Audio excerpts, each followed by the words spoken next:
All right. Okay, guys. Big day. The girls have taken over and it's so exciting. Welcome to the Take 3 podcast. I am Maddie I'm Meredith. and we have a very special, very epic guest with us today. Would you like to introduce yourself? My name is Jana, and I've known Meredith for 8 years. 9. Yes, 9 years. 9 Wow. years. And I was roommates with Maddie in college. Miss those days. Wow. What do you mean Oh, you're still in those college days. and now you're roommates with me? That's You true. know what I meant. I was No, I don't. roommates with Maddie in undergrad, when life was still full And- of whimsy and wonder. Yeah. When it was a beautiful time, when the sun shone and the colors were bright. If you can't tell, we're all enjoying adulthood. Jana, do you want to say what you're doing now? Where you live, what you do? So I'm currently one room over from Meredith. I live in Yep. Bloomington, and I'm in grad school for speech language pathology at Appalachian State University. Roll Nears. Ooh. Roll Nears. Roll Nears. We all went there, obviously. Yeah, so Josh is gone this week. He is Yay. enjoying a spring. He out of here. He is enjoying his spring break. Freaking whatever. I'm I not saw enough of jealous, him but this past he's weekend. okay. And yeah, so it's just the girls today, and so that means we get to do whatever we want. And we were kind of going back and forth in the beginning of talking about like, oh, maybe we could do like our top 10 favorite like book to movie adaptations, that kind of thing. But then I think we all kind of realized like, wait a second, I think all of the Hunger Games would be on that list. Let's just talk about the Hunger Games. So for you Hunger Games fans, get lit, because today we're talking about all things Hunger Games. So our kind of loose structure is first we're going to go and talk about our favorites of the series, book and movie, and then we're going to loosely go book by book and discuss movie theories, all that stuff, but we're probably not going to stick to that. So guys, There will be favorite- spoilers. yes, heavy Everyone spoilers. be for aware everything. that there will be Spoiler alert. spoilers, especially for the new book if you haven't read it. Uh-huh. Honestly, there's gonna be spoilers for all of it. Trilogy, like original trilogy, They're just all It's so kind of connected expected. that But you can't help but drop a spoiler. You But just if you can't. haven't read Ballad of Songbirds and Snakes, and if you haven't read Sunrise on the Reaping, especially if you haven't read Sunrise on the Reaping since it's so new, Mhm. I just would suggest not listening to this episode. Yeah. Sorry. Sorry. Maybe Sorry, read the but book it's so gonna you be- can listen to this cool podcast episode. And So, come back to it once you're done. yeah. But Join the yeah. fan club. After you wipe away all the Mhm. tears. Yeah. Oh my literally. gosh. Oh my god. Meredith sent us a video of herself after finishing Sunrise in the Reaping, like hardcore I was sobbing. trying like, to get ready for a like- night out, and I was sobbing while I was brushing my hair. I was afraid I wasn't going to put makeup on because the tears were just going to wash all over. Like it was like heaving sobs. It was amazing. Oh gosh. Yeah, But and I Alright. relate to that, Meredith. Yeah. I understand. I was reading on a plane, so I had to lock in. I had to be like, I cried for 3 nights in a row about this. And I'm not did you making that up. actually? I honestly probably would have, if I wouldn't have been so busy. And then Oh my gosh, that is so funny. I did just watch Catching Fire with Katie on Monday. Teared up multiple times watching that. I was like, oh, hey, bitch. Oh, so sad. I Oh hate my snow even gosh. more now. Oh, yeah. Freaking idiot. We'll talk about that. You We'll talk hate about him. that in a minute. And we'll get to that. Okay, speaking of, we have the girls, we have Hunger Games, and I have pizza. So if anyone doesn't like mouth noises, don't worry, I'll fix it in post. Sorry. This would be an ASMR podcast. Wait. Tell me if I do a good job. For those of you who don't like mouth noises, don't look, don't listen. Turn this part off.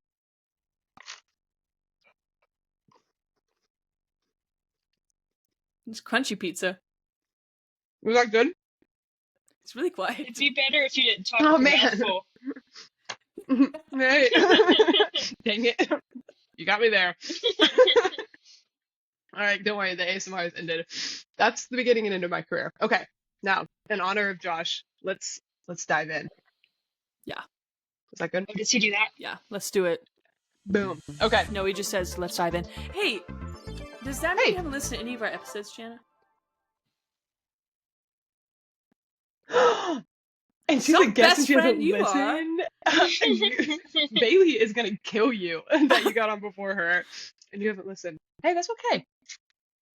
You got all those I drives to Morganton. put it on. Hey, should listen to this one. Boom. Time for Hunger Games. Let's go. That's transition. Okay, first, favorite book, favorite movie. Okay. Oh God, I'll go first. Favorite book, Sunrise and the Reaping. That was amazing. That was incredible. I loved it. Favorite movie, Catching Fire. That's all I have to say for now. I will say more, but those are my faves. It was really hard to choose between Ballad of Songbirds and Snakes and Catching Fire for me. But those are my two. Who's next? Gosh. Okay. Yeah, go ahead. Okay. Favorite movie has to be Catching Fire. Sam Claflin. Mm-hmm. Just to look at that man is awesome. Enough. Oh yeah, Favorite book, I'm torn. they're all so good. They are.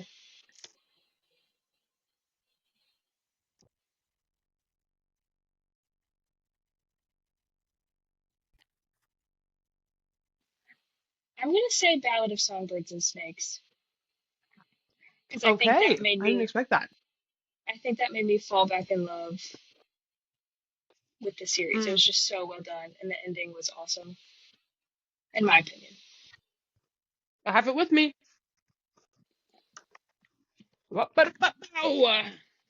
Boom. Beautiful cover. All right, Mare. Okay, my favorite movie is for sure Catching Fire. I mean, Boom. whose isn't? Yep. Gosh, I'm torn between books too. I'm between Catching Fire and Sunrise on the Reaping. But it's been so long since I've read the original trilogy, which I will be rereading. That's what I'm reading next. Oh, absolutely. Next time I go home, I'm getting them and I'm rereading them. I'm in Hunger Games mood now, and especially after reading Sunrise on the Reaping. Now I just want to Yeah, dive back rereading into it. Catching Fire, like after reading Sunrise on the Reaping, would be oh my gosh. That sounds amazing. Yeah. Gosh. As of now, I'm gonna say Sunrise on the Reaping, just because I don't remember the original. That could change when I reread them in a few weeks. Man, they're so good. I reread them recently. They are fantastic. I love it. It's so good. Okay, first I want to talk about my gripes with the movie adaptations because I think they're really good, but there are some things that I wish that they had just been thought through more. I think that something that I miss a lot in reading the books is the Appalachian accent of District 12 and that theme. I wish when Suzanne Collins reads the books, does the audiobooks, she gives Katniss and Peeta Southern accents because it's in the mountains of Appalachia and everybody has those accents. And so can you imagine a little Appalachian, the Covey, all of that is the origins, folk music, ballads. Yeah. I thought they did really good with that in Ballad of Songbirds and Snakes, getting the music right. Yeah. That's very. Oh my gosh, they killed it. Yeah. Yeah, that was incredible. And I think casting wise, I think Josh Hutcherson, fantastic choice. My goodness. Oh my goodness, wow. yes. I like the casting a lot. I do. I just wish in the movies too they had emphasized how grueling the Hunger Games is physically, especially in the first one. Katniss was supposed to lose all this weight and her hair got burnt off and she had so much more so many more injuries. And then at the end of the Mockingjay, her and Peeta were messed up, man. In the books, I reread them recently, traumatized looked, had burn scars, skin grafts. They were the budget significantly impacted. The budget for the first movie was so much less than the rest of the franchise, and you can really see that with the CGI of the what do they call the mutts? Yeah, I agree. They're just so good. Maddie, since you read these recently, Jana mentioned this, and I don't remember it, so I need you to confirm that did Peeta lose part of his leg in the first Hunger Games? Okay. He did. Yeah, because a mutt bit out a chunk. I didn't say you were wrong. I just didn't remember it. I read them recently. It's so cool. Yeah, and so he has a prosthetic for the rest of his life. Because it mentions that throughout the rest of the trilogy of whenever they're snuggling in bed or whatever, Katniss always gets reminded of what they went through because she feels his prosthetic leg. Fake leg. Yeah, it's crazy. What are y'all's thoughts on the like adaptations, the book to movie? I feel like they really were loved them. Really well done. I think they did Peeta a little dirty in the movies. I don't think they really hit it on the head of like how much of a genius he was with working the Capitol, and just his one-liners in the book are so good. If it wasn't for the baby. Gosh, man, I've seen so many edits on TikTok lately of him saying that, and it's just like, oh, I love them. Yeah, I like the ones where he's like, I agree with that. So good. Oh, Jana's frozen that way. Jana got she got frozen like that. Over. Her camera just stuck on the Josh Hutcherson, arms behind her back. We're getting haunted by Josh Hutcherson. Oh man. I think out of the books I've read and then watched the movies, like movie adaptations, these are definitely the best. Like even above Harry Potter, which it is a trilogy. I'm not gonna like go on a tangent about Harry Potter. There were 7 books that had to fit into those movies, and so many subplots. There weren't that really many subplots in Hunger Games, so they could focus more on the plot because they're not having to fit all this other details in there to make it 5 hours long. But these are like really close. I remember loving them. I mean, I watched the movies first because I didn't read the books when I was younger. I didn't read the books until college, which is crazy. Dude, they're violent, man. They're violent. Yeah. Well, I wasn't a big reader until high school, probably. I hated reading. I forget that. That's crazy. Because I didn't like people telling me what to do. And I was like, I'm not going to read. So I didn't read. But rewatching them after reading the books, I think I read a book and then I watched the movie. I read a book and then I watched the movie. That is what I did. Which is really That's a good way to do it. I love how Suzanne Collins packs so much into a little book. Like in the movie, so much happens, and then you read the book and so much happens, but she's such a concise writer, but it's like she doesn't sacrifice any plot for being such a concise writer, which I think is cool. I agree with that.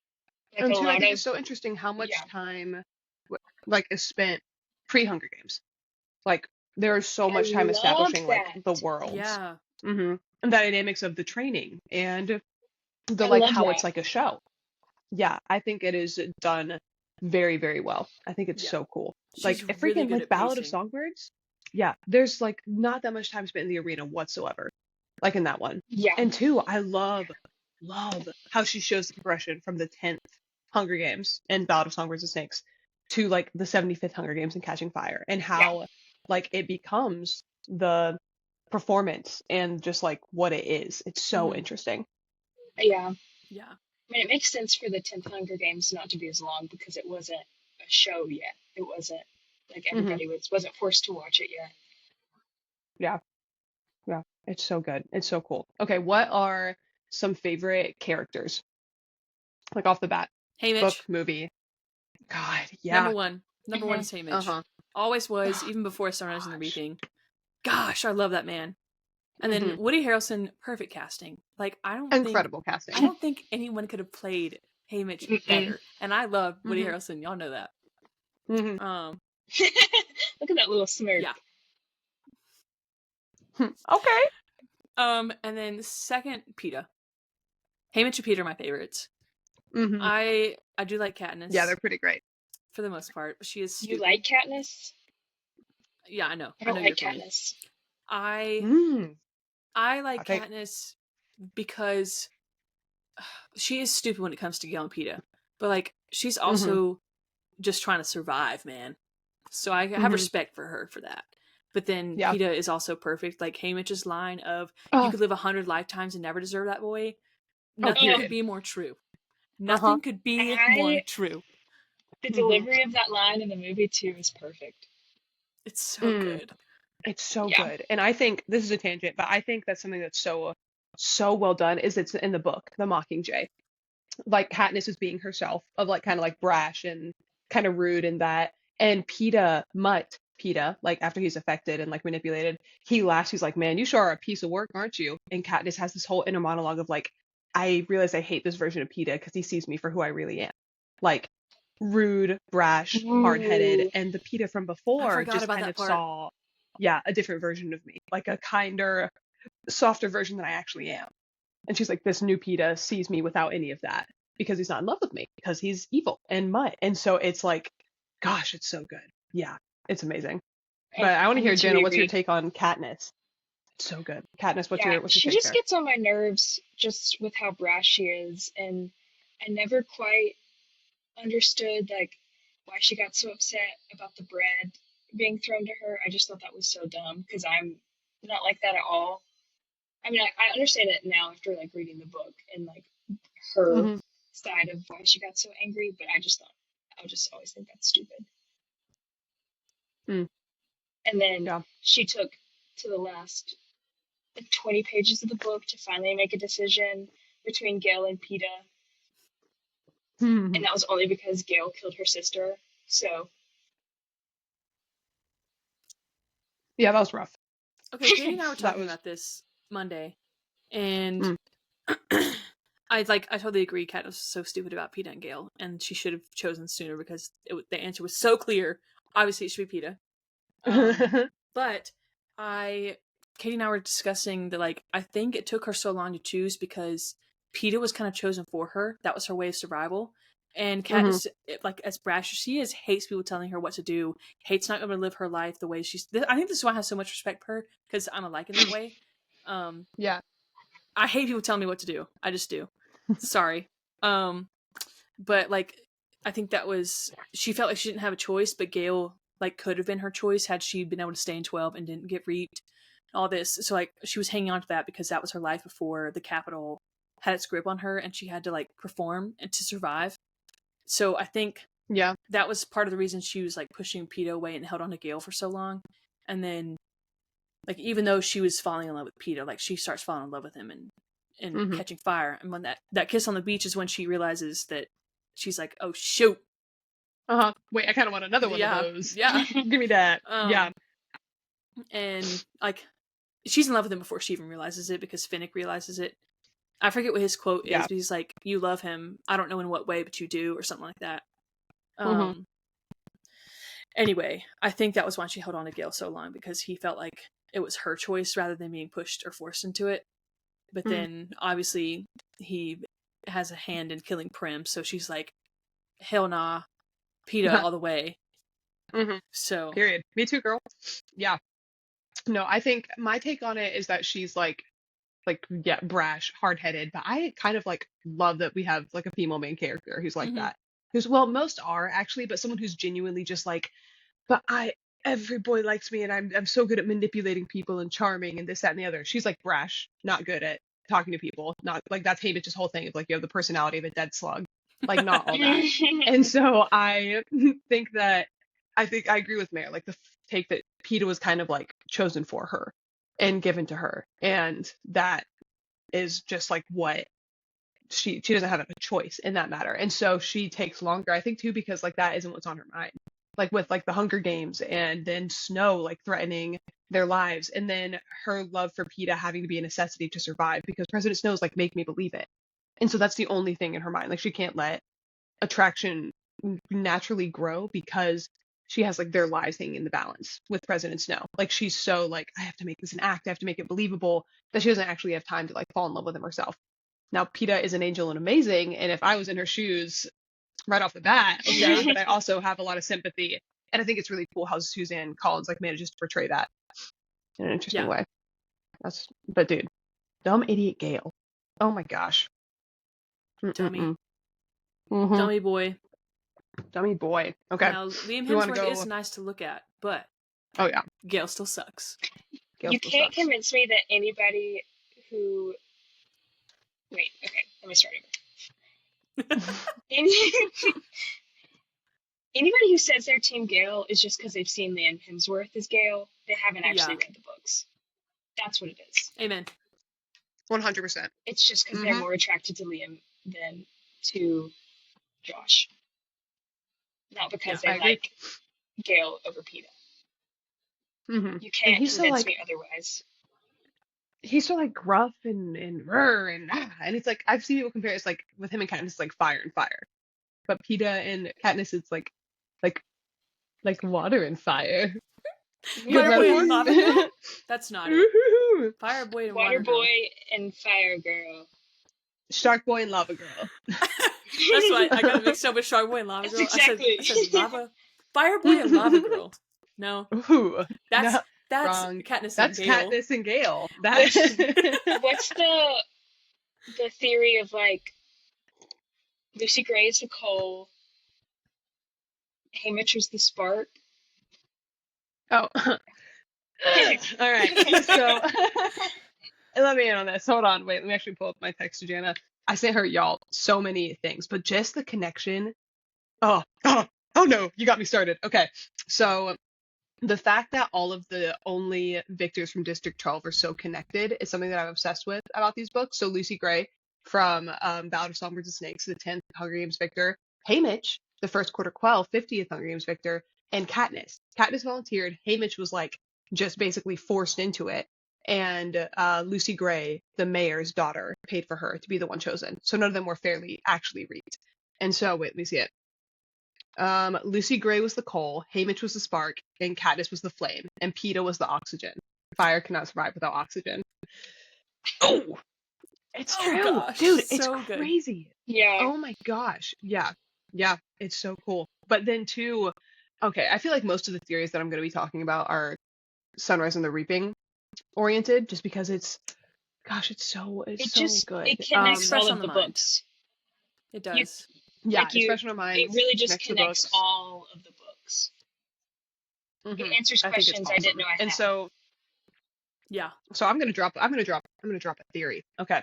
So in the first book, there's a character named Thresh who's from District 11, super strong, awesome, and he runs out into a wheat field the entire time. Like they do not see him pretty much the entire Hunger Games, and nobody knows what he's doing. And I saw a theory that said, what if Thresh was like Haymitch and trying to find a way to like get into the games, like to get in, break in, or do something like rebellious, like Haymitch was, kind of running around doing his own thing. And so I thought that I don't know if it's true, but I think the thought of it is so interesting. I feel like they wouldn't have killed him with mutts unless he was doing something against the capital, you know?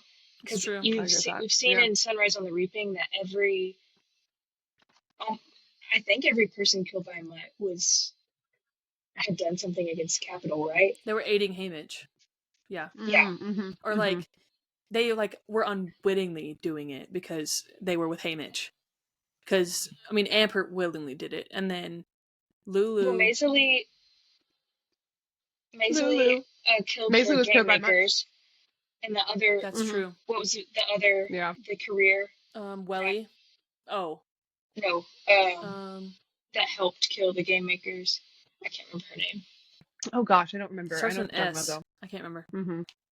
I think it starts with an S. Yeah. But like, wasn't Welly killed by mutts too? No, the career killed her. Mm-hmm. Just kidding. But then we don't technically know how Thresh dies. They just hear the cannon go off and they see him in the sky that night. So what if like a mutt killed? I don't know. I just think that'd be crazy. I don't think it's true. You're right. I'm thinking of the movie because in the movie you hear the mutts barking and then he screams. Thresh screams. Oh yeah, in the book you have no idea. Okay. See, I have seen the movie so many times that it gets like overlapped. Because I had forgotten that. Yeah. Okay. Madge, is that the mayor's daughter in the first Hunger Games, had given. Yes. The pen. The pen. And then I remembered that when I was reading Sunrise and the Reaping, because I was like, wait, didn't she just buy this from the market? Like, that's too much of a coincidence. But then I remembered, Madge was probably related to Merrily, and I guess Maisley too. Yeah, I'm very interested to see how they're going to do that in the movies. Like how they're going to pull off like, oh crap, we did the pin from the market instead of from Madge. Like how are we going to fix that on this movie? I'm so excited for the movie. Yeah, oh my god. I feel like they're just probably not going to acknowledge it. They're just going to have probably Maisley have the pen and be like, ooh. Yeah, I'm excited to hear the casting for the movie. I hope they release it soon. Me too. Dude, it's gonna be so good. They've got to already have this movie casted. Like, it's coming out. Oh yeah. When next 2026? Yeah. November I think 2026. Next fall. We're so back, and we're gonna be in the front row. That's in the perfect middle row. Oh yeah. This is another thing that I like. Such a minuscule thing, but I love how they've released all of them in November. They've all released in November. Oh, nice. I did not know that. Because, right? Didn't Ballad of Songbird Snakes was November? Was November. Yeah, they've all released in November. I love it. Because I have a ticket stub from going to see Mockingjay Part 2. It's November. And then, like, old movies have the Hunger Games. Old DVDs have it. And I remember it coming out in November. But commercials from old DVDs also, like, say, coming November 2012 or whatever. Yeah. Dude, I do not, hot take, I don't like Mockingjay Part 1, the movie. Sorry. Snooze fest. It's boring. Oh, it took me... I struggle. That first half of the book, even. Because Peeta's not there. I'm just like, get to Peeta! I need Peeta back! Where's he at? So yeah, I like... Yeah, it's and I so different. It's so different than any other, like, series. Because, like, just like that she's there for propaganda. I feel like every other protagonist has been gifted with, like, some special power to overthrow the government, but, like, Katniss is just there to be the face of the rebellion, which I think she's forced into it.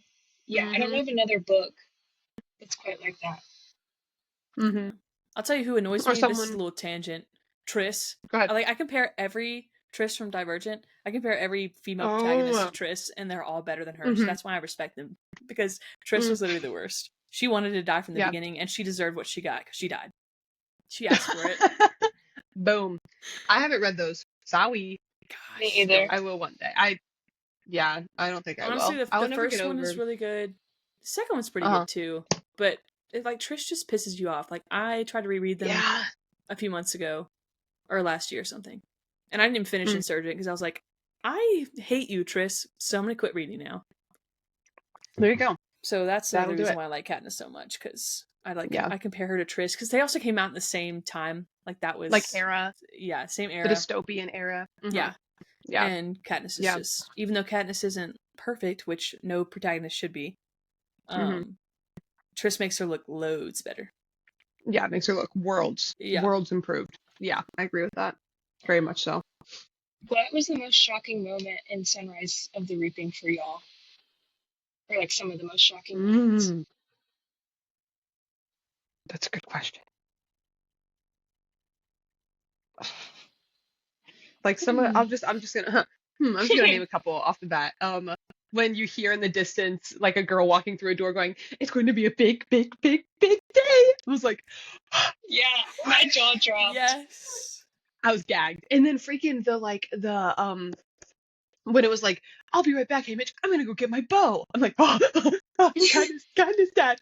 And I didn't even need to see his name. I didn't even need to see Everdeen to be like, I think this pisses me off. I've seen people who are dumb complain like, "Oh my gosh, it was just full of so many like, it was like fan service. Like, how many old characters were in it? Like, it felt so dumb." It's a prequel, stupid idiot. That's how it works. That's what happens in a prequel. So that pisses me off. But I love what about when Ampert said, "Let me take you over to my dad," and it was Beetee. Beetee was me. That was, I was like, what? I did not expect that. Yeah. You know, also, the genius. No, you go ahead. Do you know the Jennifer Lawrence bit when she's eating, like, the hot ones? Just like, "What do you mean? What do you mean?" That's how I felt when I read. No, what do you mean? When I read that Amper's dad was Beetee. Oh my gosh. But what do you mean? My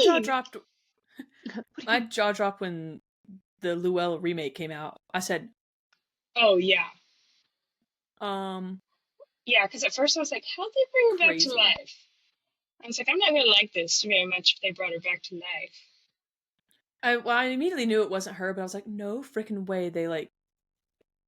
Okay, I won't say immediately. My first thought was like, "Oh, she's in cahoots with the Capitol," and I was like, "No, she's not." And I was like, "Oh, she's a clone." She's a teen. No. But no, they just took some random girl from 11, which is so sad. That could also be a theory. What if Thresh is related to Lulu? Oh. Or Rue. Ooh. Oh, Lulu and Rue. Probably. They rhyme. They have to. Lulu. Gosh, that was so good. Well, Lulu isn't her real name. We don't know what her real name is. We're never told. But poor thing. So many theories. Yeah. I think shocking moment, the gumdrops. Oh my gosh. Yeah. That broke me. Oh my gosh, yes. Because you're nearing the end of the book, and you're like, okay, like this is too perfect. What? Like when's the other Suzanne Collins about to pull out of the bag? Gumdrops. Gumdrops. Yeah. And the fact too, have you guys read this? So all Haymitch had been eating like the 2 weeks, like the weeks prior, was bread and milk, which is what you eat to soak up poison. And he had been starving Lenore Dove because she was still in the prison. He finally let her out. She had nothing else in her stomach, so she couldn't throw anything up. And so he starved her and overfed Haymitch. So he wouldn't be able to poison himself and she would die. Suzanne Collins is an evil genius. And then another one. Let me just throw in another one. So at the funeral for Haymitch's parents, Burdock sings that song, like the one that Lucy Gray sings when the snakes are all on her. And that's a funeral ballad. Yeah. She was singing her own funeral song in Songbirds and Snakes as she was sitting surrounded by the snakes. Dude. Crazy. I want you guys to know that was the first song I listened to after I finished the book, because I was like, let me just make it worse. Cherry on top. Because Cherry on freaking top. He sang that song and I was like, ah! So I had to listen to it. And I was like, cried even more getting ready. But, yeah, I want you guys to know that from the moment he got back into 12 and his house is on fire, cried. From that point on to the end. The only break I had was like when he finally got back to Lenore Dove, but then immediately started back again because the freaking gumdrops. Oh my gosh. Goodness gracious. And that epilogue. Man, she was kicking us while we were down. Like, that she said, was salt in the wound. She took out a baseball bat and she said, gotcha. You thought I was done. I got 2 more pages gonna like twist the knife in your heart already. Let's see how deep this can go. The geese. The freaking geese, man. Oh my gosh. I was gonna say something else. There was something else in it that like, oh my gosh, when he is working with the lady and making like the alcohol, the spirits, and he like takes the bottle from her. He's like, I'm not a drinker myself, but I'll save it for someone else. Yes. Yeah, that was just a little taste of what was to come. Yeah, we had no idea. That was a light little tap on the cheek. I mean, that was obviously we knew. We were like, oh, he drinks because he drinks. It's awful. Yeah, like he's trying. Like obviously you want to drink in a time like that, and he was a victor. But just adding that little tidbit, like he wasn't ever a drinker. I was just like, I don't know about y'all, but I feel like this book, I don't know if it's because I'm older and reading it, or if it was just the way it was written, but I feel like it just really hit me that these are kids in the games. Like I feel like, especially in the first Hunger Games book, the enemy is made out to be the other kids, like the careers are the enemies. But in Sunrise on the Reaping, it's like, oh, there's no other enemy other than the capital and other than Snow. And I think that really puts it into perspective of like, oh my gosh, like, what am I reading? Yeah. It's crazy. They are the illustrated Hunger Games books. And hold on, let me finish my bite. Ew! Sorry. They're the illustrated Hunger Games books, and I saw someone make a post recently of that is so much harder to read because they look like kids. They're illustrated to look like children. And that's another thing. That's another thing with movies. I wish they had cast it a little bit more accurately to age. I know it's harder if they had a cheaper budget in the first one especially. It's more expensive to hire on kids because they have to do school at the same time and can't shoot as long. On like shoot days, they have to they have a cap on the amount of hours because they're children. But I wish they had looked more their age because I think that would have made the whole thing hit so much harder. I mean, these are like teenagers, preteens. So that's another gripe with the movies that I think would be so cool. Also awful and evil. I think it's why in the movie, especially like people who haven't even read the books, like Rue's death hits so hard. It's because she's the only one that really looks young. Like a kid. Yeah. Yeah. That's crazy. Oh my gosh. Yeah, it's so well done. I think one of the other moments from the book that like hit was when Luella just died in the chariot race. Yeah. Like that just threw me for such a loop. And it then happened too, like so fast. Yeah. Mm-hmm. Yeah. I had to like back up and I was like, wait, what did I just read? Because she was just like that, and I was like, wait, what happened? Mm-hmm. Yeah, there are no loopholes. Like there are, I mean, plot holes whatsoever between the books. I watched a TikTok of a lady reading the excerpt from Catching Fire where Katniss and Peeta watch Haymitch's games, and it's like on, down to dialogue, down to like every little moment. She has it. Boom. It's fantastic. It's so good. She's so good at that. That is when I have so much respect for a writer, because some writers who do, like, you can tell when a writer doesn't have anything planned out for a series, but then when they do, and it's just like insane. Like, how long has Suzanne had all of these little details in line? And like, even the ones like she probably didn't have in mind, like a lot of stuff, she made it fit. She was like, all right, well, this she probably had these ideas and like, oh, it's not going to work, so I'm not going to include it, because she's smart. She's not going to be one of those stupid people who tries to shove in stuff and like, but this is too cool. This is too good of an idea. I'm going to put it in anyway, even though it doesn't make sense. No. Like, she just, everything connects. And how genius is she to have had Snow be part of the 10th Hunger Games, and then Haymitch be in the 50th, the Quarter Quell, and then having the original trilogy 1 year before the Quarter Quell, just so in Catching Fire, she could have all the tributes back in. It's just like genius. And like ages too. So like Haymitch had to, like, he had to be 16 to be, in his 40s in the original 40s. trilogy, and like to be that age. And then same with Snow, like for him to have lasted from the 10th Hunger Games to the 75th, like he was old, but like I don't know, that like the timing was just perfect. She knew what she was doing. Oh yeah, that's something I'm realizing, like with writers, there is always so much more about the characters that we're just never going to know as readers. Like writers have whole worlds and whole backstories to characters inside their heads, and often characters that you don't even see. Like there are ideas and things. Like I learned a lot about that in my writing classes. Like there are whole worlds that we will never see that are in the Hunger Games universe. But then I see people talking about it's like, I want another Hunger Games book, but then does that make me any better than the Capitol? Oh, Yikes. I don't know. But yeah, do y'all think there's going to be another book? I don't think so. I watched an interview with Suzanne Collins, or read an interview where she basically said she's like, I don't write unless I have something to say. And you can brother, she had things see to that. say. So I don't know. It depends, honestly.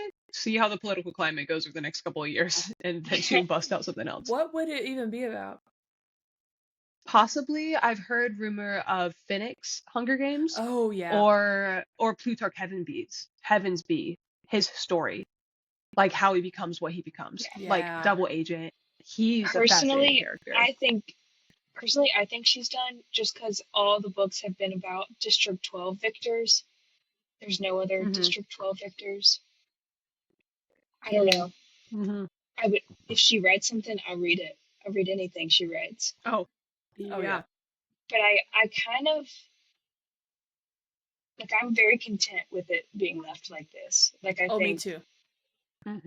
Like, all the theories that have come out of it, like, it's still just fun to hear about and to speculate. Yeah. This is called stopping when in your head, because there's so many things. Like, if she keeps writing books, there won't be any theories, because she'll have answered all the questions, and then everyone will be done with it. Like, there's no, you want to leave people wanting more. That's the perfect time to stop. But like just enough, and she's given us, I think, plenty. I'm perfectly content with all the things she's written. I don't know. She could know Brandon Sanderson. Oh my gosh, written, he's crazy. So many books. No. Giant too. Huge. She don't need. Apparently, they're all good. That's what I've heard. Like, he's a genius. Like, he is actually ridiculous. I might read one of his, but they're really big, and I really like the Hunger Games. Samuel loves Sanderson. He loves Brandon Sanderson. Yeah, so is my buddy Andy. I like the Hunger Games. Me too. Personally. Yeah. So what was I gonna say? I was gonna say something else.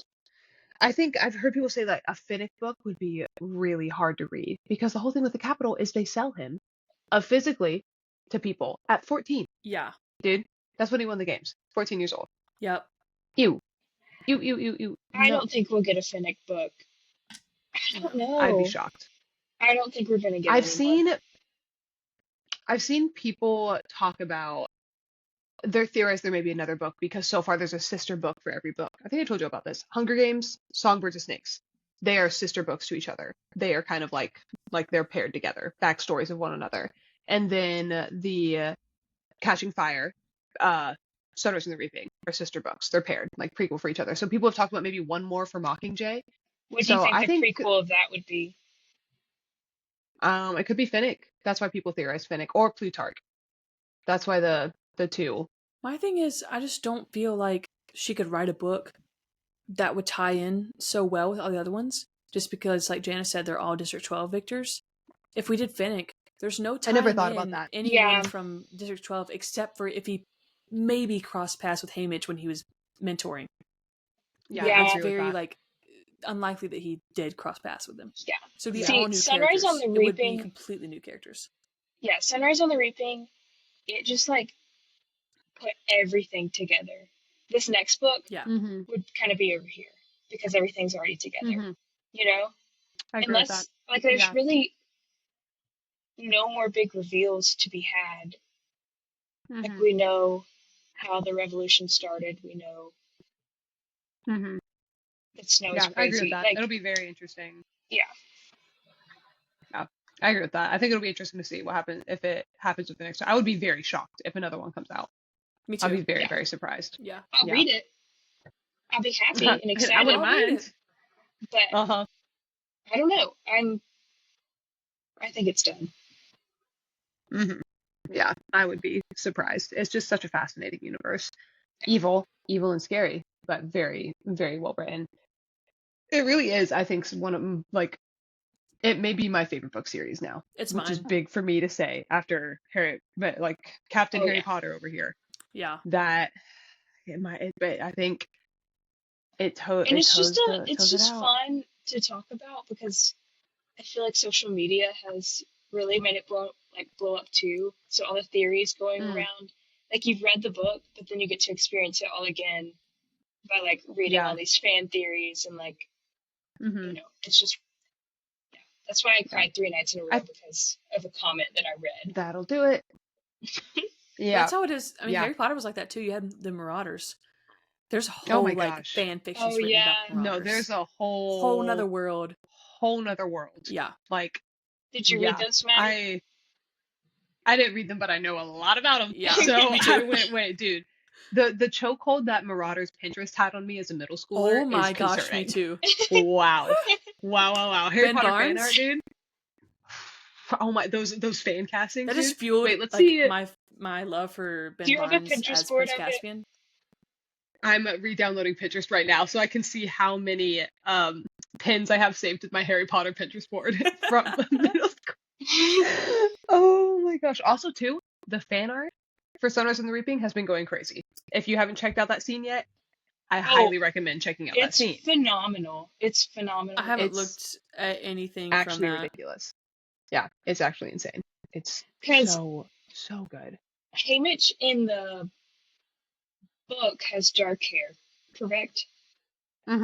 Dark hair, olive skin. Yes. See, in my head, I envision him as a young, See, I envisioned him as a young Woody Harrelson because that's just what I'm used to seeing. But yeah, he's described as dark hair. Okay, here's my Harry Potter Pinterest board. In comparison to my wedding Pinterest board, one day when I marry someone, this is how many ideas I have for it. 34 on my wedding board, 1,500 on my Harry Potter Pinterest board, 1.5 thousand.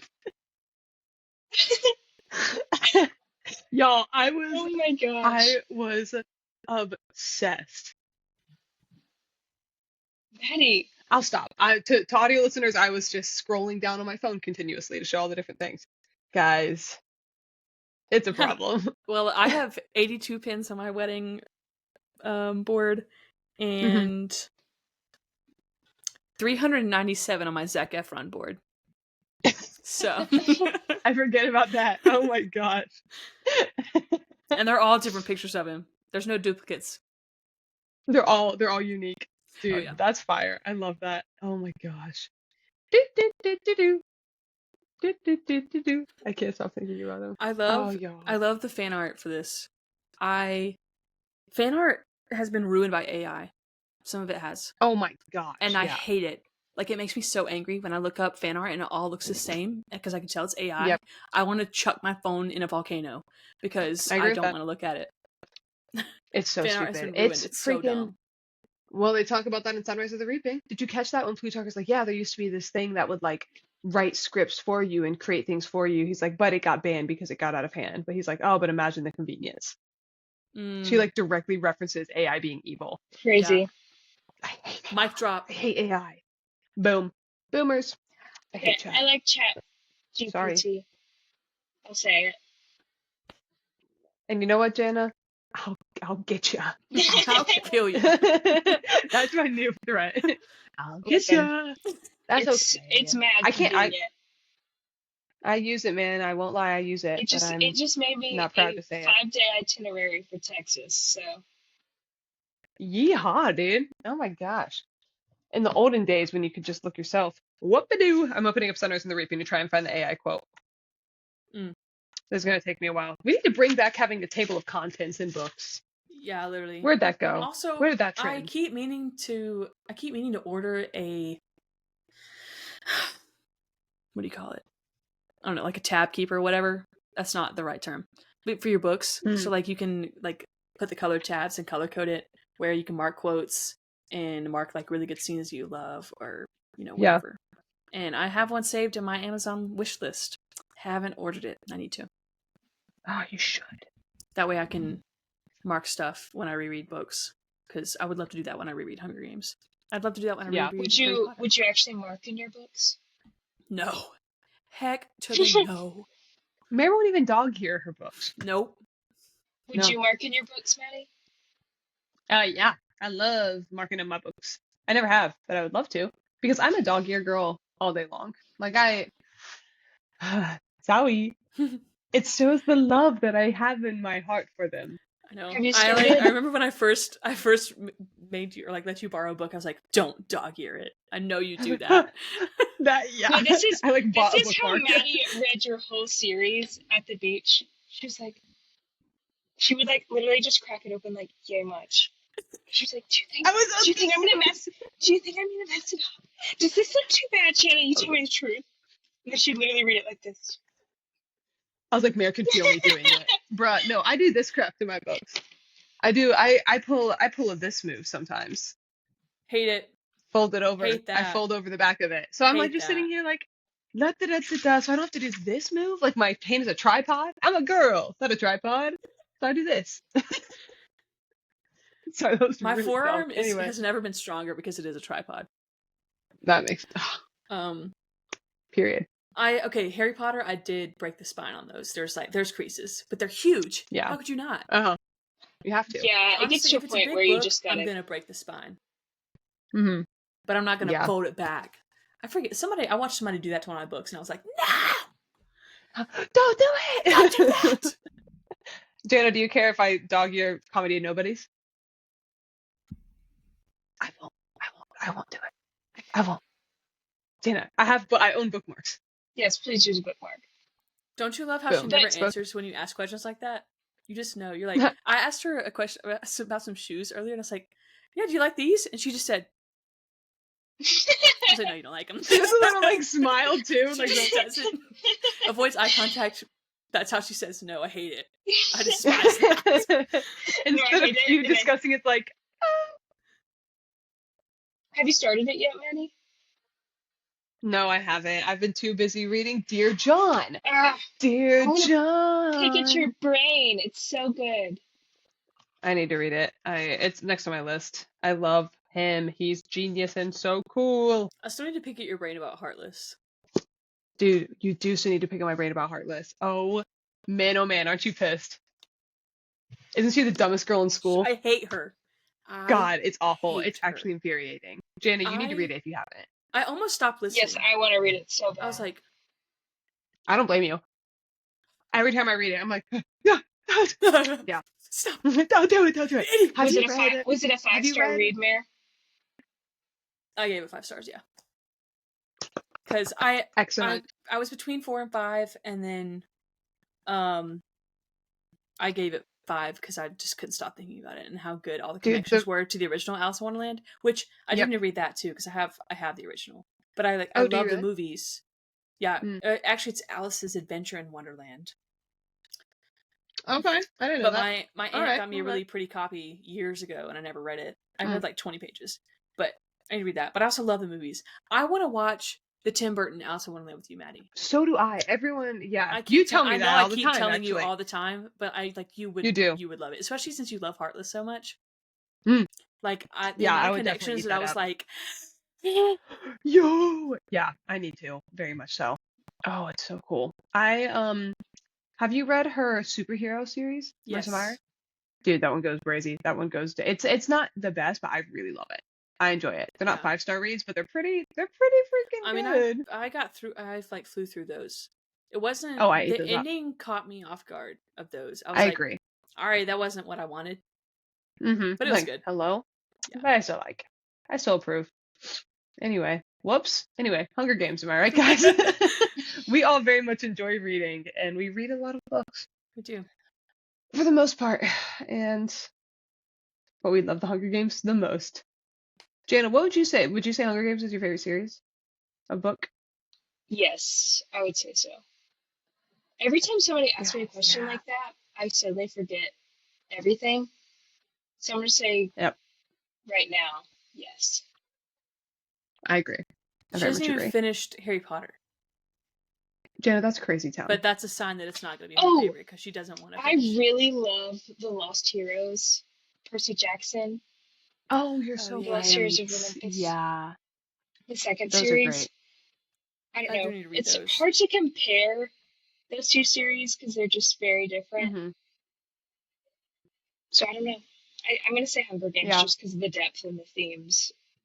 That's what I was going to say. I think Hunger Games wins it out. Yeah. Mm-hmm. Yeah. Hunger Games beats it out for me because of the depth behind the books and everything. And I think that's something that Harry Potter kind of dropped the ball on when it came to, it had so many subplots. And so I think delving into like kind of the corruption of the Ministry of Magic could have been really interesting. Yeah. And discussing the propaganda there with Dumbledore and Harry and framing them as evil and dangerous and lying about Voldemort.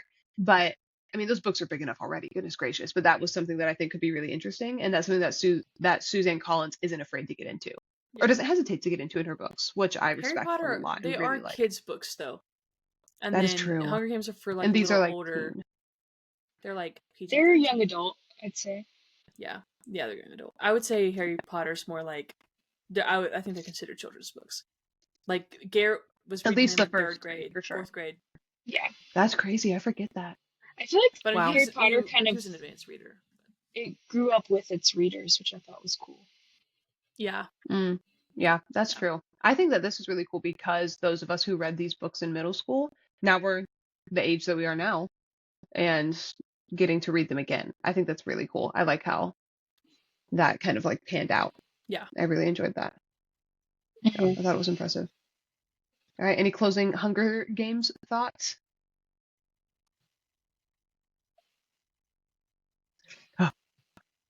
We didn't really talk about Ballads of Songbirds and Snakes. No, not really. We're all got. So that was great. I loved it. I loved Ballad of Songbirds and Snakes. I love Lucy Gray. I love Lucy Gray so much. Yeah. That I think that's why it's one of my favorite of the series. Mm-hmm.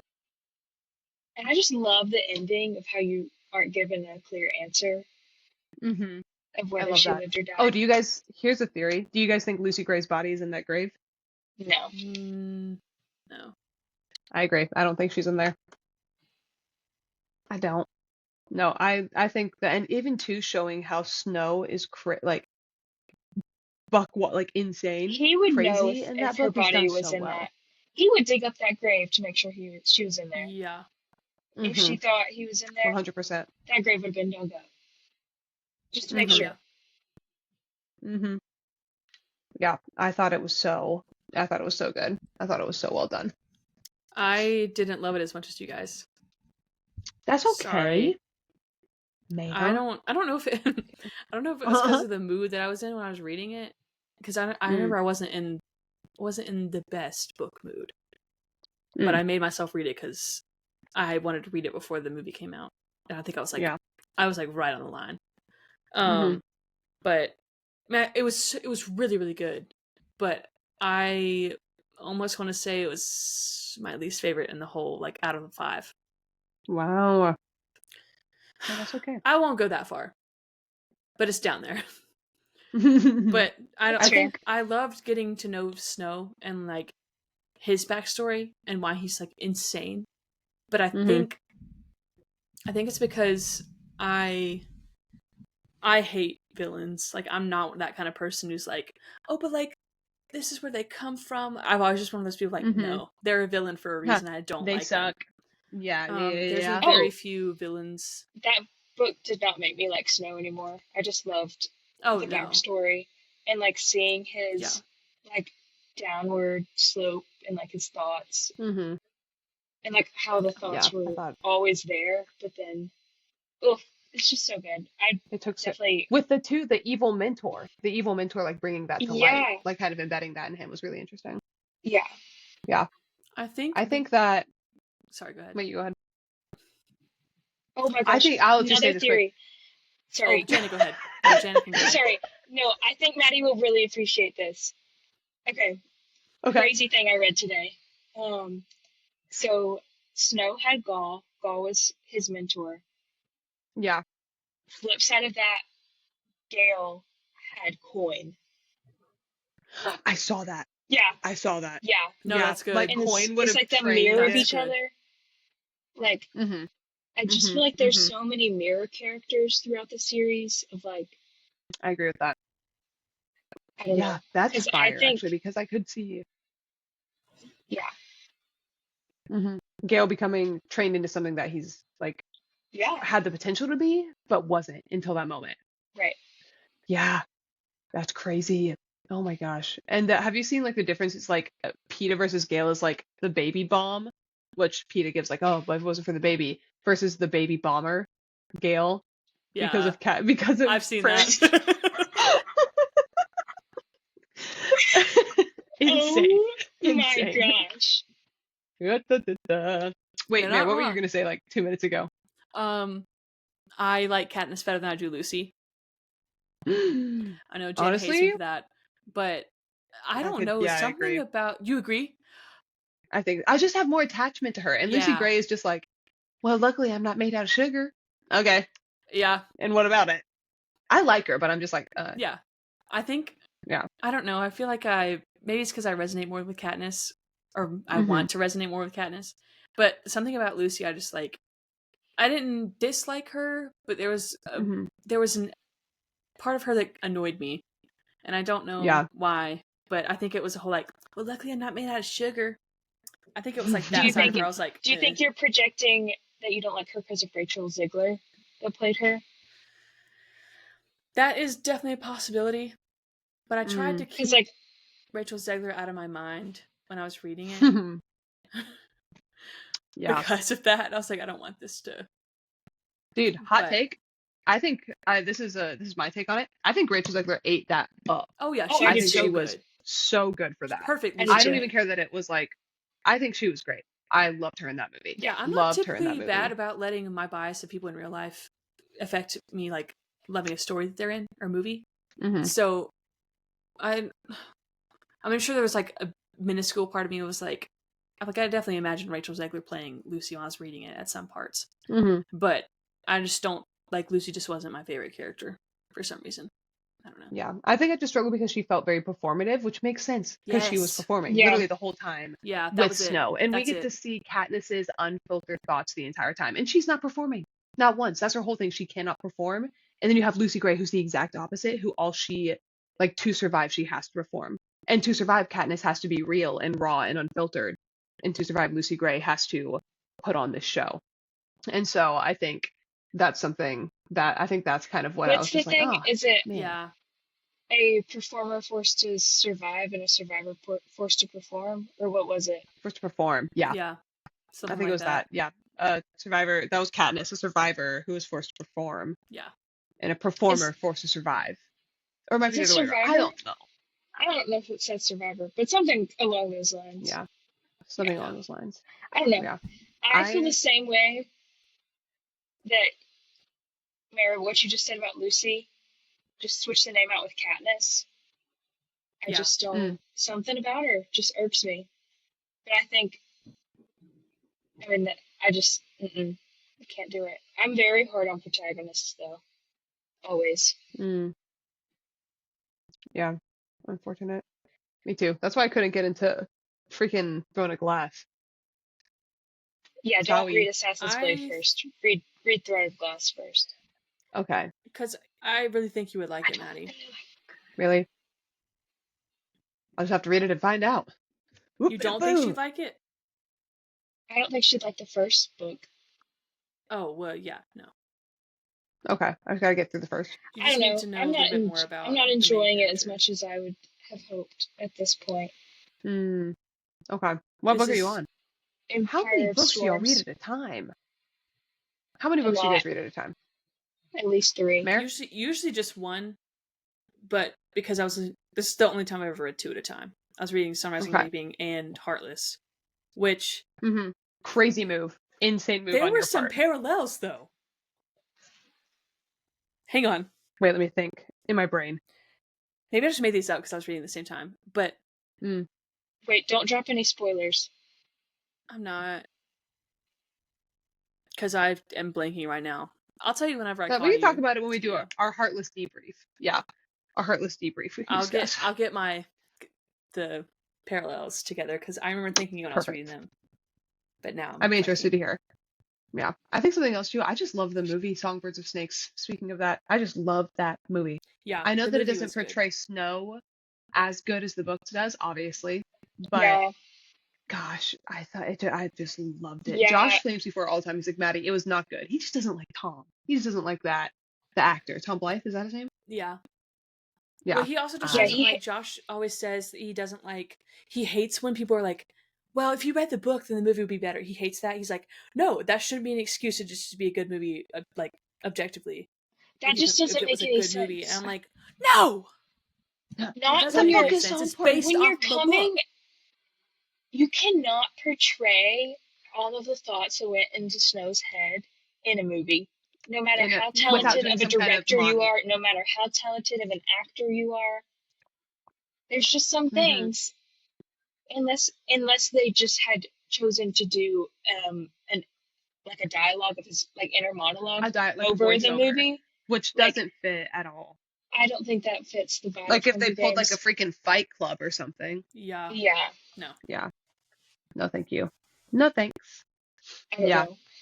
I get that with some books of if the movies, let the movie stand on its own. But with Hunger Games, I just feel like it's so different. The books are so good. Yeah. Yeah. I think that's something that Harry Potter does fairly well. You don't have to read the books to understand the movies and enjoy them. Genuinely. You'll get the same story for the most part, but in the Hunger Games, you're just missing out on so much. Not to keep using Harry Potter as the comparison, but I don't know, man. But that's the only other Harry Potter adaptations that kind of rival these. As good. That are decent. Yeah. Because I thought Harry Potter did really well for what they did their best with what they had. Like we talked about, there's so many subplots. You could not have included all that in the movies.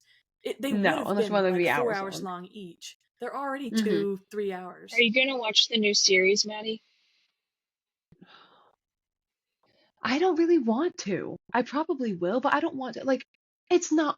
Quit with the remakes, man. Quit with the remakes. All of the other actors are still Daniel Radcliffe is still out and about and kicking. Everybody.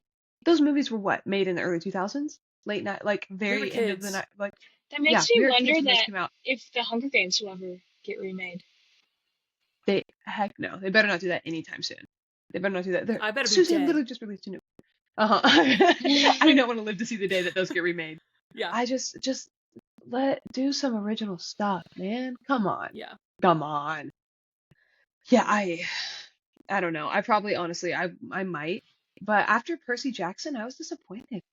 Like I enjoyed Percy Jackson, but it wasn't nearly as like what I hoped it would be. But it was still great. But I'm just worried if they're gonna start changing plot lines around. You know? Yeah, they already changed stuff in the series, in the first series or first season. They already changed stuff. Percy Jackson. Yeah. Percy Jackson. So I don't know. And the movies have their flaws, obviously, but I love them. They have such a special place in my heart, like the Harry Potter ones. Yeah. So, like, I can't imagine anybody but like Rupert Grint as Ron. Who else is gonna get in there and play Nobody. him? Nobody. No, someone better than Emma Watson playing Hermione Granger? I don't think so. Are you off your rocker? Put her in a baseball cap and let her play the role again. Like, that's what they've been saying about Woody Harrelson. Let him in there. Let him in there. Give him a backwards hat and a lollipop. Yeah. And let him play young Haymitch. I feel like once the casting is released, there's going to be a lot of uproar, just no matter who is casted. If it's the most perfect Haymitch, there's still going to be backlash. 100%. Nobody can live up to Woody Harrelson. But I'm willing to give him a chance. Yep. I'll give it a look-see and see what happens. Yeah, I'm very interested. All right, guys. And that's Hunger Games. Any parting words, closing Hunger Games? The Starving Games. Starving. Oh my gosh. If you haven't watched it, go watch it. Go. The scene of like Peeta in the woods, that's always what I reference when I think about that. The cake. I learned to blend with my surroundings for my time at the bakery. So good. It's like cake in the woods. I've watched that multiple times. I don't think I've ever seen the full thing. I haven't. I've just seen clips of it. A little parody. Also, just need to throw in Stanley Tucci, Caesar Flickerman, incredible, unbelievable, fantastic casting, show-stopping. Bring him back. Do the CGI anti-aging. Let him up there. I will say them casting Jason Schwartzman as Lucky Flickerman in Ballad Songbirds Snakes, that was genius. That was incredible. I love Jason Schwartzman. Actually fantastic in that. Yeah. Maddie, we should redo the intro for this podcast and go